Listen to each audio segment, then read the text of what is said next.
Koran Tempo.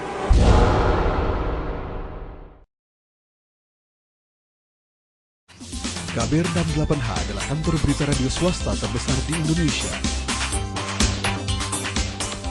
650 radio jaringan di Indonesia serta 9 negara Asia dan Australia mengudarakan produk kami. Aneka program radio berbasis jurnalisme berkualitas tinggi yang menjadi rujukan masyarakat. Kantor berita radio 68H terpercaya menjangkau Nusantara.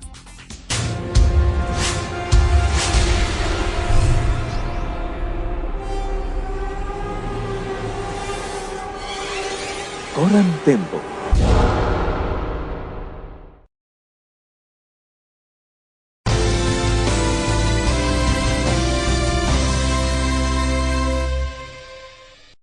Anda masih bersama program Uang Kita Tempo TV.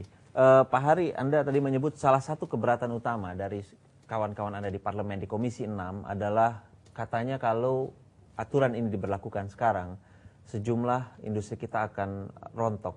Apa jenis-jenis industri yang ingin terus diproteksi? Artinya dalam pandangan sejumlah kalangan ini perlu diproteksi dulu karena dianggap belum saatnya bersaing dengan produk dari Cina. Ya, seperti kalau dilihat dari perjanjian itu misalnya sekitar 7.306 pos tarif yang akan menjadi 0%. Jadi artinya biaya masuk yang dari Cina itu akan nol. Jadi kalau misalnya tahun 2010 kita memiliki target biaya masuk itu sekitar 9 triliun. Kalau porsi import dari Cina itu kurang lebih sekitar 18%, maka sekitar ya 2 triliun itu akan hilang dari pos APBN. Nah, ada beberapa yang pos tarif yang sekarang sedang perlu dinegosiasikan lagi yang belum selesai negosiasi. Itu dalam hitungan kami sekitar 227 pos tarif. Seperti misalnya mainan anak-anak, kita ambil contoh. Mungkin produksi mainan anak-anak itu, atau katakanlah tadi tekstil, jenis-jenis tekstil tertentu yang kualitas mungkin relatif sama, tapi saya tidak tahu apakah di Cina juga sudah memproduksi batik misalnya. Batik sudah. Nah, kalau itu batiknya model Solo masuk ke Indonesia, harganya lebih murah dan kualitasnya relatif lebih cantik. Tentu orang konsumen itu rasional juga. Ya. Dia pilih ini lebih bagus, lebih murah, ya saya beli yang ini aja. Nggak peduli dia dari Cina atau dari ujung langit manapun misalnya kan. Yang penting dia bisa berhemat. Dia bisa berhemat kayak begitu kan. Nah, itu yang saya kira Nah, tinggal mengkalkulasi saja, membuat matriks. Pemerintah menyatakan berapa tadi saya sebut benefit dan cost-nya. Benefit kepada konsumen, benefit kepada perekonomian kita, dan benefit cost kepada industri, kepada tenaga kerja dan seterusnya. Yang paling terpukul industri mana kalau ini diperlakukan? Ya, kalau lihat seperti itu, misalnya yang tadi saya sebut ini low grade product di kompetisinya dengan produk-produk Indonesia, ya sekitar tadi tekstil, mainan, barang-barang mainan, mungkin beberapa agak lebih tinggi lagi misalnya elektronik, agak lebih tinggi lagi yang saya kira mungkin tadi disebut baja, yang saya kira itu mungkin lapangan kerja di situ lebih rendah. Tapi kalau yang misalnya yang handicraft itu saya kira mungkin lapangan kerjanya akan lebih banyak yang akan kena ya. Ya, saya rasa di sini memang sulit ya, karena di sisi lain juga kita punya industri yang sulit untuk berkembang. Tetapi ada beberapa memang seperti tekstil itu sangat mencemaskan karena sangat memang rentan ya. Tetapi memang karena kapasitas Cina adalah kapasitas global. Cuma mungkin satu yang perlu diperhatikan bahwa Cina mementingkan volume. Dengan volume sebesar-besarnya karena mereka yang menjualnya ke seluruh dunia. Yang terjadi adalah mereka menghasilkan produk yang sebenarnya generik. Nah, jadi produk yang generik ini yang murah. Sementara kita lihat bahwa segmentasi di dalam pasar kita, pasar masyarakat, nggak semua orang kan beli karena murah kan sebenarnya. Ada juga yang ingin. Betul, ada yang ingin lebih. Nah, ini yang mungkin sebenarnya jadi PR bagi industri-industri kita. Jelas memang ada beberapa industri yang akan terancam, tetapi mungkin ini juga ada kesempatan mereka untuk masuk ke dalam niche market yang memang mereka memberi nilai tambah terhadap produk mereka, ya sehingga ada misalnya nuansa keindonesiaannya, misalnya ada nuansa etnisnya, atau ada nilai lain lah dibanding sekedar produk yang generik. Nah, tetapi kalau misalnya industri tersebut berhenti atau nggak mau berubah, hanya mau memproduksi produk yang bersifat generik, sampai kapanpun Ya bukan apa. Dia tidak akan nggak akan bisa. Karena apa? Bahkan India pun yang jumlah penduduknya besar, pasarnya besar, punya industri yang besar pun tidak bisa menghadapi Cina dengan produk yang sama head to head, nggak bisa.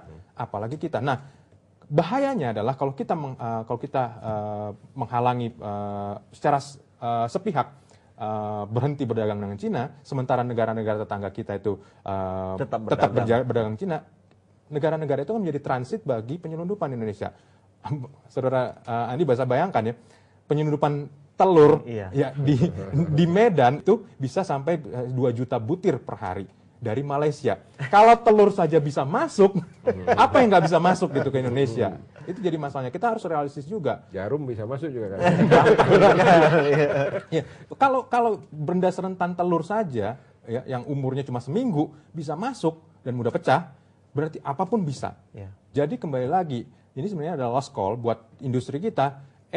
Perhatikan apa ini produksi, geser kita masuk ke niche market, karena kalau memang mau berhadapan dengan head to head dengan produk jenis yang sama, kalah pasti kalah. Pak Hari. Ya, saya setuju. Jadi memang mungkin model yang harus juga dikembangkan adalah pengawasan.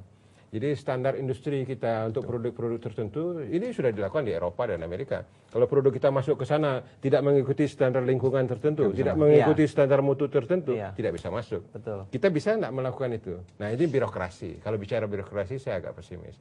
Tapi tidak apa-apa, kita pelan-pelan kita membangun negara kita ini, dan kalau standar nasional Indonesia SNI itu bisa, kemudian kita perkirakan apa saja produk yang akan masuk dari Cina itu, dan kita lihat. Nah, mana-mana yang kemudian ya ini kalau kita mau sedikit berpolitik proteksi tertentu dalam itu. Nah, itu kita lihat sepanjang kalau dia melanggar mutu tertentu untuk apa spesifikasinya, kualitasnya, keamanannya, kesehatannya dan sebagainya, itu tidak bisa masuk, bisa belum.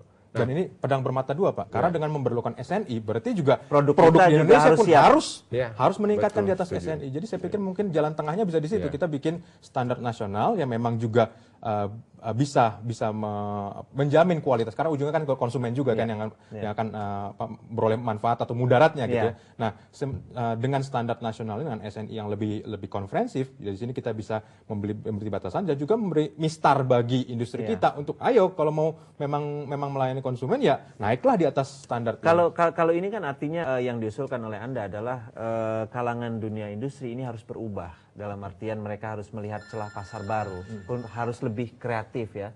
Nah, kalau misalnya yang diinginkan oleh Komisi 6 itu sebetulnya adalah mendesak pemerintah untuk tidak membuka sejumlah item bagi produk-produk dari Cina.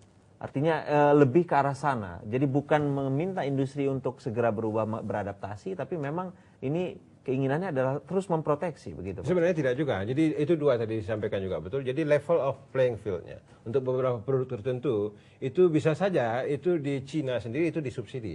Misalnya kayak apakah itu suku bunganya, apakah itu permodalannya, ataukah mungkin fasilitas lain.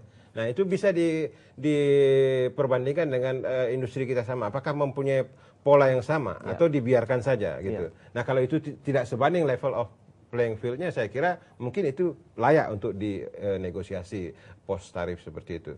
Tetapi kalau misalnya kaitannya dengan tadi sudah disampaikan itu bisa juga memukul, bukan memukul, tapi menurut saya itu harus mendorong supaya pelaku industri kita itu juga memperbaiki kualitas dan efisiensi daripada. Tapi di sisi lain memang ada yang di luar kontrol daripada industri. Tadi disebut infrastruktur, yang tidak dibenahi oleh itu bukan belanja daripada pengusaha kita, itu belanja pemerintah. Itu yang kita sebut dengan public investment. Saya setuju.